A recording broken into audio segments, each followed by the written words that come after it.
ভারত ও শ্রীলঙ্কার যৌথ আয়োজনে অনুষ্ঠিতব্য আইসিসি টি-20 বিশ্বকাপ শুরুর আগে আবারও বড় ধাক্কা। ভারতীয় সংবাদ মাধ্যমের তথ্য অনুযায়ী পশ্চিমবঙ্গে অন্তত 5 জন নিপাহ ভাইরাসে আক্রান্ত হয়েছেন। জরুরি স্বাস্থ্য সতর্কতার অংশ হিসেবে প্রায় 100 জনকে কোয়ারেন্টিনে রাখা হয়েছে।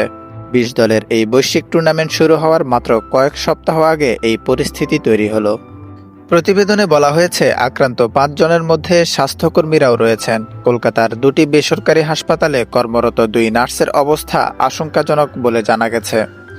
এই পরিস্থিতিতে থাইল্যান্ড, ভিয়েতনাম সহ এশিয়ার অনেক দেশের বিমানবন্দরে সতর্কতা জারি করা হয়েছে বলেও প্রতিবেদনে বলা হচ্ছে।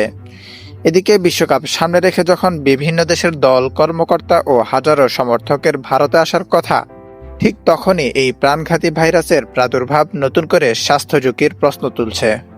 নিপাহ একটি বাদুড়বাহিত ভাইরাস, যা অন্তত প্রাণঘাতী হিসেবে পরিচিত।